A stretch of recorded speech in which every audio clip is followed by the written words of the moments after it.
বিরোধী দলের যে জোট 11 দলীয় জোটের পক্ষ থেকে কর্নেল অলি আহমদ বীর মুক্তিযোদ্ধা ওনাকে বিরোধী দলের রাষ্ট্রপতি নির্বাচনে বিরোধী দলের প্রার্থী হিসেবে ঘোষণা করা হয়েছে। তো বিরোধী দলের জায়গা থেকে অবস্থানটা হচ্ছে, আমরা দেখেছি এর আগে বেশ বহু বছর ধরে প্রায় 35 বছরের মতো রাষ্ট্রপতি নির্বাচন হয়নি।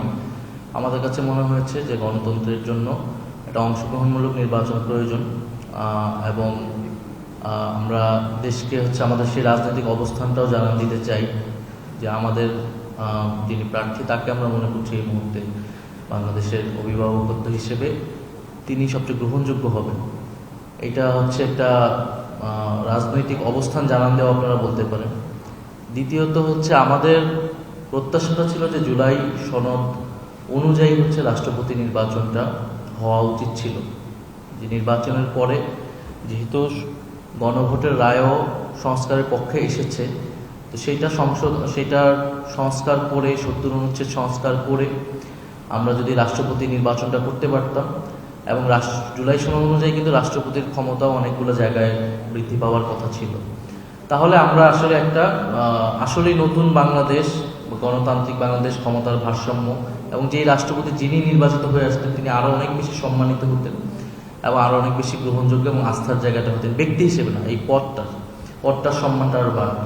তো এইটা ছিল আমাদের প্রত্যাশা, এবং সংসদের প্রথম দিন থেকেই আমরা সেটার জন্য সংবিধান সংস্কার পরিষদের কথা বলে এসেছি, গণভোটের রায় বাস্তবায়নের কথা, জুলাই সনদ বাস্তবায়নের কথা বলে এসেছি। তো সরকার তো তারা বলছে অক্ষরে অক্ষরে বাস্তবায়ন করবে, কিন্তু প্রত্যেকটা ঘটনা কিন্তু ঘটে যাচ্ছে, কিন্তু সেই অনুযায়ী কোনো ব্যবস্থা নেওয়া হচ্ছে না। ফলে আপনি দেখেন জুলাই সনদ বাস্তবায়ন যদি হয়ও, তারা কমিটি করেছেন সেই অনুযায়ী 70 অনুচ্ছেদ তাদেরও কমিটমেন্ট, তাহলে সেই রাষ্ট্রপতি আমরা পাবো যে আরো 5 বছর পরে, যদি মাঝখানে কোনো ঘটনা না ঘটে। তাহলে এইটা একটা গণ অভ্যুত্থান হলো, আমরা সবাই মিলে জুলাই সনদ রচনা করলাম এবং সংস্কার গণভোটের গণরায়ও পক্ষে আসলো। তো সেটা আমাদের জন্য একটা দুঃখজনক, হতাশাজনক, কিন্তু তারপরেও যেহেতু নির্বাচন হচ্ছে আমরা এটা বিনা কন্টেস্টে এই জন্য দিতে চাই না। আমরা সে কারণে বিরোধী দলের জায়গা থেকে সেখানে প্রার্থী দিয়েছি, এবং আজকের মিটিংয়েও আলোচনা হয়েছে যাতে সুষ্ঠুভাবেই নির্বাচন প্রক্রিয়াটা সম্পন্ন হয়। 70 অনুচ্ছেদের সাথে এটা সম্পর্কিত না সরাসরি, এটা মূলত রাষ্ট্রপতি নির্বাচনে কি প্রকাশ্য ভোট হবে নাকি গোপন ব্যালটে ভোট হবে। তো প্রকাশ্য যখন ভোট হয় তখনই 70 অনুচ্ছেদের কারণে সবাই একটা জায়গায় ভোট দেয়, এটা কোনো স্বাধীন সিদ্ধান্ত থাকে না।